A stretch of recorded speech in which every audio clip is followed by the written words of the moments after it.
the system.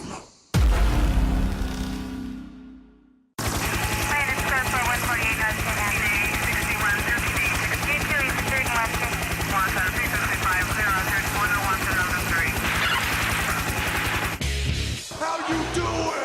Getting beat up by 9 guys in Syracuse, to me, there's not a whole lot of shame in it. This is the Heel to the Face podcast with your hosts, Jared Wicks and Brandon Icebreaker Clements. Tweet us using the handle at Heel to the Face. Woo! Woo! Woo! Woo! Woo! Woo! The bell is rung, so let's step in the ring with your hosts, Brandon and Jared. This is another week's edition of the Heel to the Face podcast. We are less than about 10 days, about a week and a half to the Royal Rumble in Phoenix, Arizona next Sunday night. Make sure to follow the program right here at Heel to the Face on Twitter. If you're also on Twitter, make sure to follow us individually. That's Brandon Icebreaker Clements to my right. If you're watching on YouTube, and myself, Jared Wicks. You find me on K-Rock at K-Rock Jared. You can find him at Icebreaker21. The Royal Rumble just not too long away. One more Raw and one more SmackDown away. So without further ado, let's get this week's edition of the show underway. Ladies and gentlemen, this is the main event of the evening With a 20-minute time limit. So Raw, SmackDown this past week, the final Raw and SmackDown before the go-home shows. A lot has changed. Braun Strowman is out of the Royal Rumble. Yes. Well, I'm not surprised. I mean, it was funny because Braun was like, yeah, I'm ready to go. I'm healthy, 100%. And then everything happens. Baron Corbin, gets in Vince's vehicle and Braun just destroys it. To me, that was a good way of, saying, okay, you know what? You ticked off the boss. You ruined his transportation for the night. We're going to fine you $100,000 and you lost your spot at the Royal Rumble. To me, that's just I read into it like this. He's not healthy enough to compete yet. No, and this really stinks when you talk about from Vince McMahon's perspective, because obviously you just had the situation with Roman Reigns. Yes. And now you have the situation with Braun Strowman. These are your only two guys essentially to go up against Brock Lesnar. And in like a span of 4 months, they're out. Yeah, I mean, here's the thing, though. The nice thing about Braun, I read into it, he's not healthy enough yet to compete, is you get to see Finn Balor finally get a chance. That's my positive about it. Finn, to me, has been ever since he won the Universal, he's the first ever Universal Champion, and then relinquished it because of injury. They haven't used him the way they should. He's been waiting to get his opportunity to finally reclaim the title he never really lost. So my question is this setting up for Braun versus Brock at WrestleMania, or is there going to be something else that was originally planned going to take place? I would say this is setting up Braun and Brock. I kept going back and forth about it. So what will that be taking away? Because I'm still curious who Brock was essentially going to be facing, because it wasn't going to be Braun if they were doing it now. Yeah, I know. I mean, here's my thought. I'm optimistic about it. I have a feeling that Roman Reigns is either going to be at Royal Rumble, which is, that's crazy. I know it's crazy because I know we had leukemia. We did see John Cena at the Royal Rumble many years ago when he was out. I mean, that was injury. Leukemia is a whole different ballgame. But Roman Reigns is tough as hell. I could see him either at Royal Rumble or WrestleMania. I know that's kind of a wide gap, but they could have him back in time for WrestleMania if he's ready to go. I mean, I was reading some stuff online the past few days, and Chris Jericho, believe it or not, is good friends with Roman Reigns. I did watch a podcast interview you did with Chris Valet. They're like he's like in a group text. It's like a group text. I thought you were talking about the podcast I watched in a limousine. Oh, no. No, there was like a group text that he was saying. And I mean, he's not going to divulge too much. That's not his business. But he was just saying, yeah, Roman's in good spirits. He's gonna be back. That's kind of what Chris Jericho kind of said. He's not going to. There's certain personal things obviously you're going to leave out of it. That's no one else's business. If Roman wants to talk about it, he'll talk about it. But when Chris came out and mentioned that to me, that makes me feel like, all right, Roman's not only in good spirits, but he's probably kicking the crap out of leukemia, and he should be back soon. Obviously we're hoping that's the case. So that would be my opponent at WrestleMania Well, that would have been. I don't know. Now I got me thinking. I don't know who would. All right, let me ask you this then. I know not to. Well, if that's Brock's opponent at WrestleMania, you're essentially saying he's not just going to be back, but he's going to be back in order to get the belt. It's possible. Vince loves him. That's that's pretty early to come back and be champion right away. We've seen stranger things in WWE over the years, as you know. Let me ask you this. So does this mean Finn Balor has absolutely no chance? I mean, we'll get to the results. We'll get to our I say picks no. later. Okay. Mainly because of the fact, I mean, again, we've seen stranger things, but at the same time, WWE, I think the fact that they're pulling out, it kind of reminds me of Charlotte versus Ronda Rousey. I didn't think Becky Lynch was probably going to beat Ronda Rousey, but then when they pull out Charlotte, you're like, well, they didn't even think it. It just kind of It's never together. Yeah. For Finn Balor to win the championship, that would have to change not just the storyline of who's facing Brock Lesnar at the Royal Rumble, but obviously a lot of storyline going forward because it was never intended for him to face him. Let me ask you this then: do you think it tips? Do you think if? I mean, we'll get the results later. If Brock does, if we get to our picks later, if Brock, wins this match, which we'll discuss. Do you think this kind of tips creative's hand? Like even if Braun was in this, that Brock wins. If they already have things lined up, do you think that could tip their I think hand a little Brock bit? was going to win regardless against Braun because I still feel he's going to go into WrestleMania as champion. If Finn Balor does win, what that would tell me is that maybe all along they had an idea of Finn Balor versus Brock Lesnar at WrestleMania for the belt. Or, wait for it. I don't think it's going to happen. But if Finn wins, who do you think he faces at WrestleMania?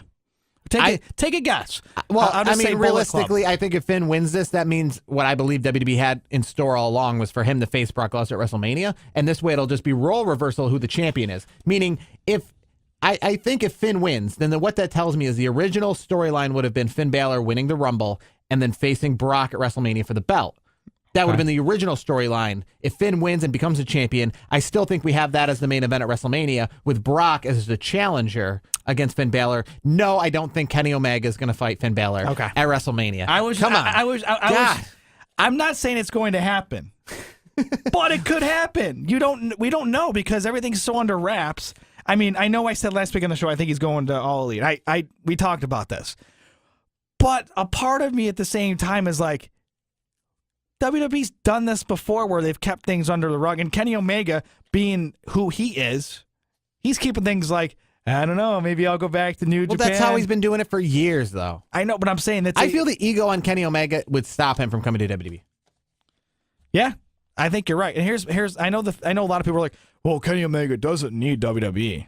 WWE needs Kenny Omega.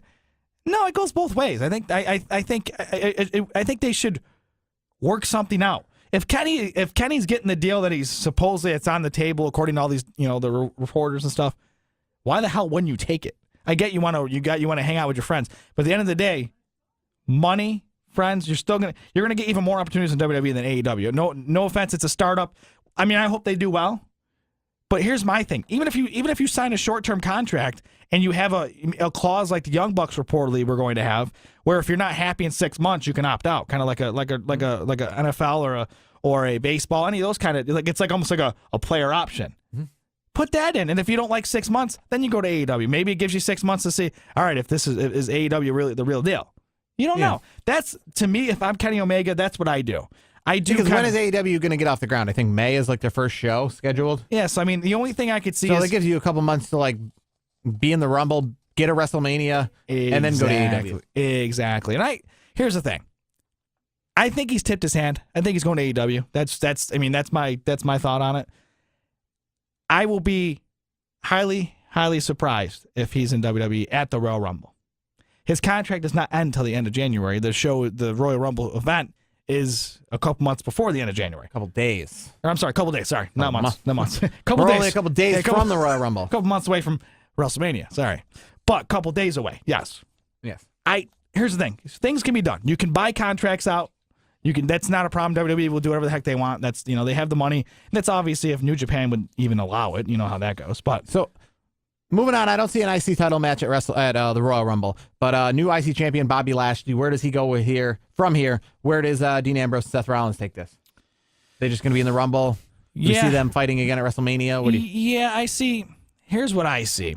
I see it at the Royal Rumble. Bobby Lashley's going to be in it. We're a week in. Yeah, I don't see an IC title match. I don't see that happening. So he's going to be in the match, the Royal Rumble match. I see Rollins obviously in the match, Ambrose in the match. I think one of those two guys, Ambrose, meaning Ambrose and Rollins, are going to screw one or the other over. Like something's going to happen where they like got mad and one of them eliminated the other, and it's going to set up a continued rivalry, even though we've had one for a while, to WrestleMania. I do see Ambrose Rollins, capping off their rivalry at WrestleMania. That's my prediction on it. All right. Well, maybe Roman Reigns will be a part of maybe a 3-way match. Yeah, we'll see. I mean, what were your takes besides the change of the IC title at Raw? Anything else? I mean, I know we talked Strowman getting quote unquote fined $100,000 for the vehicle. I didn't really. I mean, a lot of the matches I didn't. I mean, it was kind of eh. I'm sick of seeing. I saw both on Raw and SmackDown these NXT guys, kind of making appearances in the back. I will say this again with the Royal Rumble right around the corner. Can't you just have them appear there? Here's my thing. I love heavy machinery, but that's not the right way to do it. No. And you know what? It was funny. I'm not gonna lie to you. Dozer is funny as hell. I think heavy machinery, sky's the limit for those guys. I love those guys. They're fun to watch. Dozer's my guy. Stakes and weights. I love it. Those guys have a great gimmick. He was making like he's talking funny with that. He's like golf. Like what was it, like Pretty Lady or something like he was saying to Alexa Bliss, something along those lines. It was funny. It was good relief in between the Heyman and Bliss moment of bliss little segment there.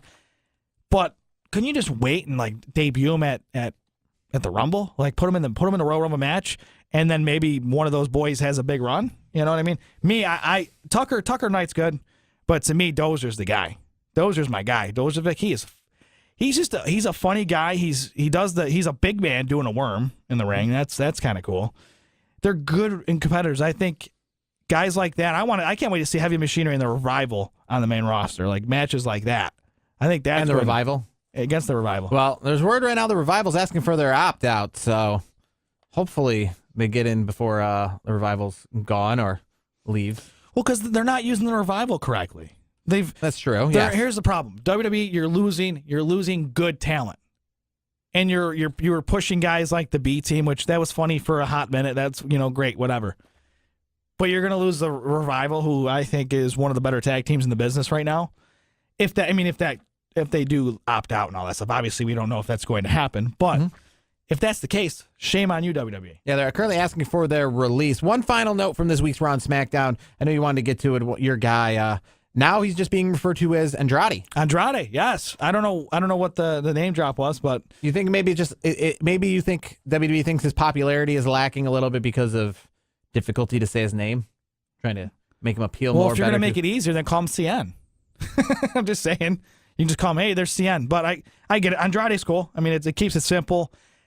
I think the last two matches he's had with Rey Mysterio have been fantastic. Great show. I think the fans loved it. I mean, I don't know if you saw the graphic that popped up with all the tweets about the match from the week before.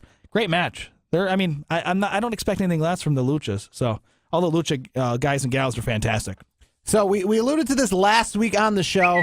We're going to do it this week. We're moving on to this week's edition of the Twitter question of the week. I already said what it was going to be. I put it up this past week. And I'm not sure how you say this word exactly. Posthumous. It refers to when somebody right. has passed away. And we've obviously seen in WWE Hall of Fame before, there's been lots of people. Big Boss Man, Rick Rude.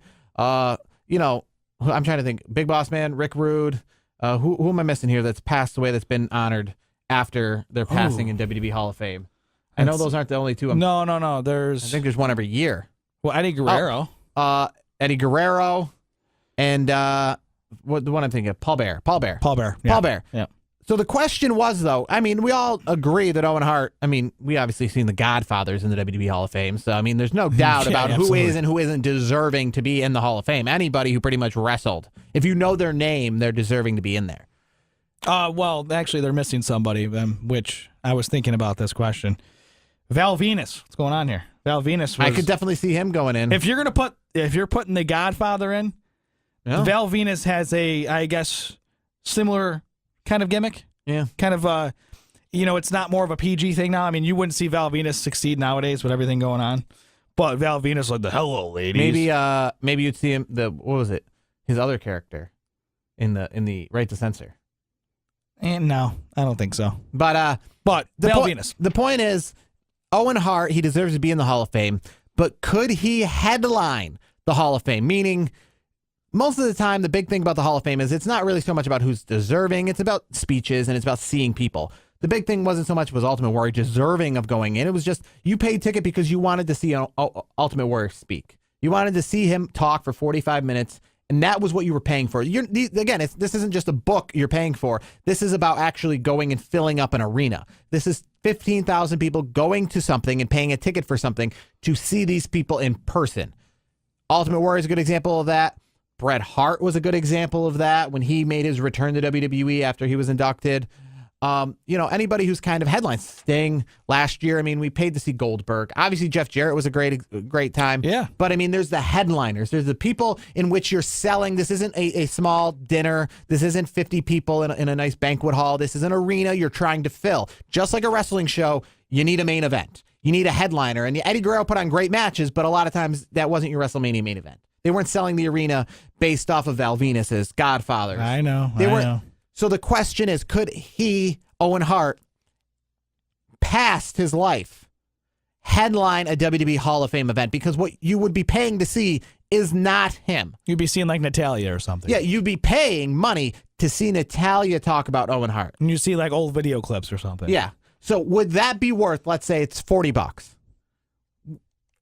Do you think WWE would say that would, if we're going, because that's when you pick a headliner, you're going on that name alone. That's normally the first name mentioned. When tickets go on sale, you a lot of times only have the headliner. They mention Kurt Angle. Yep. And that's another one. You want to see Kurt Angle. He never spoke until he, about WWE, until he kind of came out of the Hall of Fame. That was my first time seeing him in years. It's like, wow, we haven't seen him. Ultimate Warrior. All these people are great examples of like, you're just curiosity. What do they look like? What are they going to say about the company? You know what I mean? You haven't heard them speak in so long. Mm-hmm. That's why you have these people as the headliners. That's why you announce them as headliners prior to, just prior to tickets going on sale kind of thing. They're normally, you name Goldberg's going to be in the Hall of Fame, and then tickets go on sale. So you're buying tickets based on one person. And then the other person other people go along with the show. 77% of our voters this week said yes. They think he could headline, meaning if Owen Hart was going to be in the Hall of Fame and that's all you knew, you'd pay $40 to whatever, $90 to go see that, to go see Natalia talk about Owen Hart. Where do you stand? I'll wait for your answer. I still say no. I still say he can be in the Hall of Fame. He will be in the Hall of Fame. No doubt. But I don't see them going off the air after a 3-hour ceremony. Like the big hype, what we build the whole show to is... Now, it'd be great, if he was alive, then we'd build the whole show to Natalia introducing Owen Hart and then Owen Hart speaking. We always end the show with someone speaking on themselves. This would be going off the show with like Rick Rude's son talking about him and then being, all right, I'm done. Like, because that's the thing. Another thing about having a headliner is you normally get quite the ovation. Absolutely. And here's the big thing too, is it's all about, Natalia knows Owen Hart great, but it's the stories. Bret Hart. It's not him. Ultimate Warrior. They have all these stories that Natalia, even probably Bret, might not know. It'd be something that he It'd have knows to be personally. Bret Hart speaking on his brother's behalf. Yeah, I would say because Bret, again, yeah. he's a bigger name and he probably knows more about Owen. Here's the thing. I agree with you on this. No. But if they're going to make it the headliner, it has to be Bret Hart speaking for him. That would be my kind of my sub tweet or whatever, yes, if Bret Hart does it. If it's Natalia, anything other than that, no, not at all. I still don't think it's going to happen. I do see him in the Hall of Fame, no doubt. We agree on that. I just don't think he's a headliner. Not to discredit anything he's done, because I enjoyed his career. Yeah, like for example, at the Barclays Center, I can't see a lot of people getting excited or paying money to go see someone talk about Owen Hart. If Owen Hart was talking again, because that's normally the main event speeches are the longest. They're like 45 minutes because they're getting honored, so it's like a big deal to them. Obviously, the person speaking on their behalf, it's not as big deal to them because they're not getting honored. They're speaking on the person's behalf. So it's more like Kurt Angle, Goldberg, Ultimate Warrior accepting this honor, and they have so much to say. They might have not been in WWE for years, so they have so much to say leading up to that. I don't feel Bret Hart would have so many stories that we don't know about. He might, but I just don't feel like he could speak like it's like any Hall of Fame. Yeah. You know what I mean? Yeah. That's the thing. I want to hear Ken Griffey Jr. talk about his career. I don't want to hear his manager talk about. I'm not going to drive to Cooperstown to hear someone talk about Ken Griffey Jr. because, to be honest with you, that's what we do all the time already. That's what everyone's doing. We pay money to hear them talk about it. We want to hear it firsthand. Exactly. We don't want to hear. I didn't load up a podcast today saying someone talks about Chris Jericho in AEW. I wanted to hear it from Chris Jericho. Exactly. You want to hear it from the horse's mouth, as they say. Yes. I agree. That's why I say no. I mean, if it was Bret Hart that was going to talk about his brother, then I would say, okay, sure, there's a chance. But in all actuality, I think you'd have to still have a pretty strong class around him. Oh, yeah, you have to. I think if it was like someone talking about Owen Hart and then Val Venis and Taka Michinoku, I mean... No, I mean, as much as I love and Marty Val Venis, Jannetty, I don't... Yeah, as much as I love Val Venis, I mean, Val Venis is a good, kind of like how Godfather was. Like, kind of just like one of those, like, I don't want to say filler, but it kind of is like a filler. Like you're adding more to the show, I guess. That's the way I look at it. Yeah, Val, maybe I should start a hashtag, Venus for Hall of Fame, because I think he needs to be in the Hall of Fame. It's so funny because I know he hasn't been in WWE like under that gimmick for so many years. It's funny because like growing up, like his crudeness. My father and I will still talk about this. And like I was a little kid watching this, and my dad let me watch. Some of those T-shirts are definitely not G-rated. Those kids should not be wearing that stuff. My dad's like, yeah, we should get you one of those. Like, kidding. Like my mom's not gonna let that happen. But like even to this day, like my dad will pull up on YouTube like an old Val Venis, like him doing the little thing with his towel and everything. Like I just have fond memories. I mean, he was a great. He did competitor. induct Godfather in the PG era, so you got to do Val. You got to do Val Venis. So that's going to do it for that segment of the show. If you're watching us on YouTube, this will be a completely separate video. Make sure to find us on Twitter at Heel to the Face. Find my guy to the right at Icebreaker21, Brandon Clements, myself at K-Rock Jared. We won't have an official show next week. I will be on the road heading to the Royal Rumble itself and NXT TakeOver, which if you're listening on the podcast formats is coming up in just a few moments. So be on the lookout for that video and make sure to follow us at Heel to the Face. Maybe I'll even put up a video or two like I did for WrestleMania last year. Yes. So maybe I'll put up a video too on the West Coast from what I think is the second biggest pay-per-view of the year, the Royal Rumble. Yeah, I feel this year, it's strange this year because it's getting the biggest treatment when it comes to it's in a stadium. They've got WrestleMania access, aka Royal Rumble access is going to be there. They've got Raw, SmackDown, NXT. They're taking over more than they've done before. They're giving it the WrestleMania treatment. I mean, it's in a stadium. Here's the thing. It's in a convention center. But I feel it's one of the least hyped in a while. Yeah, it's true. I mean, here's the thing, though. Royal Rumble to me is always my favorite. Like WrestleMania, it's everybody Because you can't screw it up. No, you had 30 men and then now 30 women. Yeah. I mean, that's fantastic. I'm in. That's 2 hours right there. Then you have other matches, which we'll kind of run through in just a moment. So we'll get to those. If you're watching us on YouTube, look out for that video and make sure to subscribe to us on YouTube. Find us on all our podcast formats. And like I said, find us on Twitter at Heel to the Face.